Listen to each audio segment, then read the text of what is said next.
Hey friends, it's Ashley and today I'm here with a layout in my Traveler's Notebook using the Keep It Simple Paper Boys collection, and it was designed by Becky Adams. They do have Traveler's Notebooks with these collections, and this is one from the collection. It has a cute kind of grid polka dot pattern on the inside, and I'm using the pattern papers. I cut some hexagons from about 8 of the different pattern papers in the collection, and I also cut this a second time. I did the design in Silhouette Studio, and I just cut it from some scrap cardstock to use as a pattern, kind of like a stencil, I guess you would say. And I'm going to place the hexagon shapes inside my negative piece here, just so I can get them placed back the way that I kind of had them in the design. I thought I had it straight, but when I take it off, I realized that I did have it tilted a little bit on the right side. So it was a little off, but not too much, and you can't really tell with it being in this pattern and having the polka dots behind it. So it wasn't enough to make me have to redo the background. So I'm just going to do a few of these here and show you what that's looking like. Once you have those in place, you can just pop your paper up and you have your pattern. And I've almost completed it.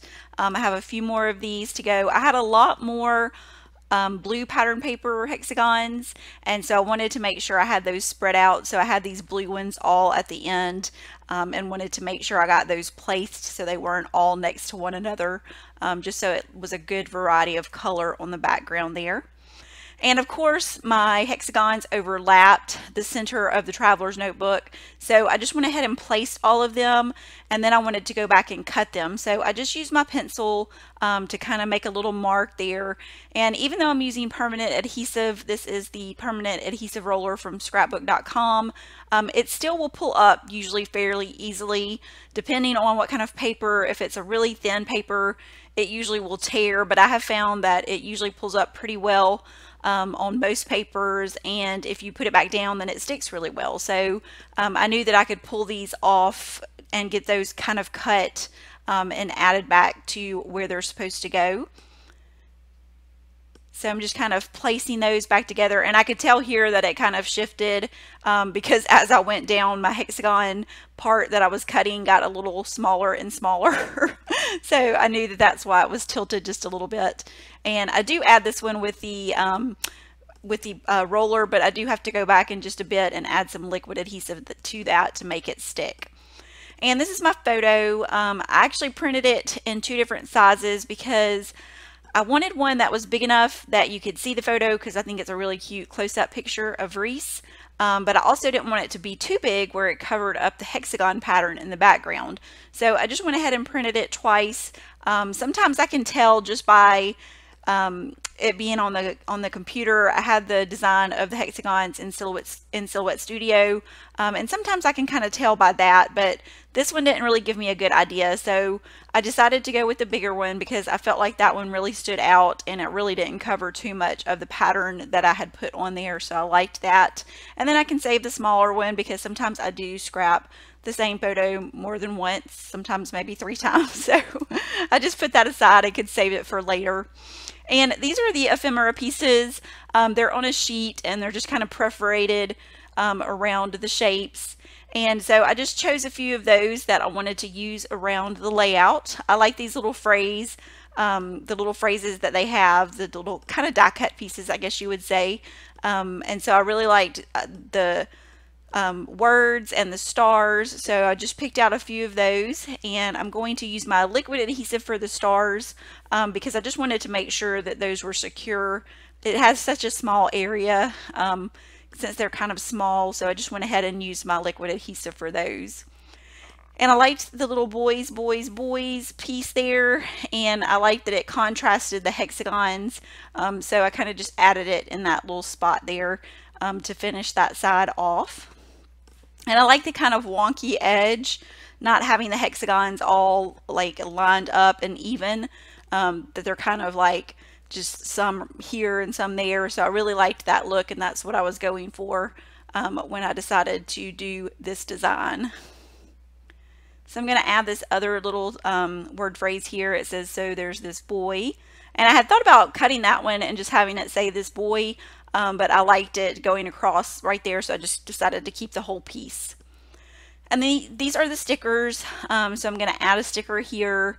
I don't use a lot off the sticker sheet because some of the pieces were bigger and I didn't want anything too big on my traveler's notebook layout. So I just wanted some of the smaller ones. And I decided I needed another star, and I did not have one with the ephemera pieces or on the sticker sheet. So I just decided to cut this one from one of the other ephemera pieces that I had. And this collection is fun because if you have a boy, whether he's younger, like maybe preschool, first grade, this is great for that age, and it's great for older boys. You can kind of take the pattern papers and adapt them and use some of the embellishments that aren't for like too little kids. And that's kind of what I did here because Reese is 9, so I tried to pull some of the things that were more generic, that didn't lean toward too young.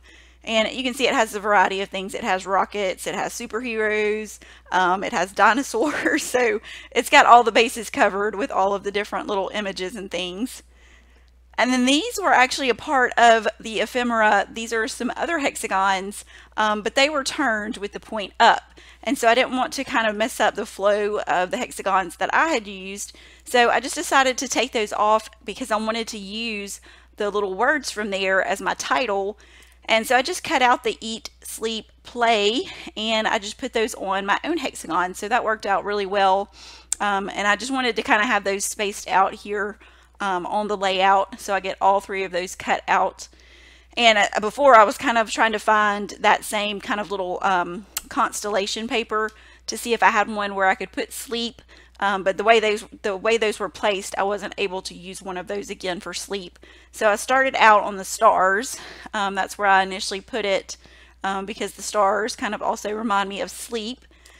So I put it there, but it doesn't stay there. So it's going to move in just a minute.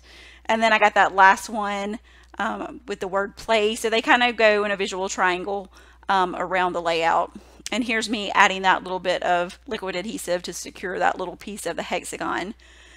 So this is where I decided to move the word sleep. I felt like I needed something at the top of the photo to kind of frame it in with those other word phrases, and it kind of bumped into the word sleep. So I decided to move sleep up to the little lightning bolt paper.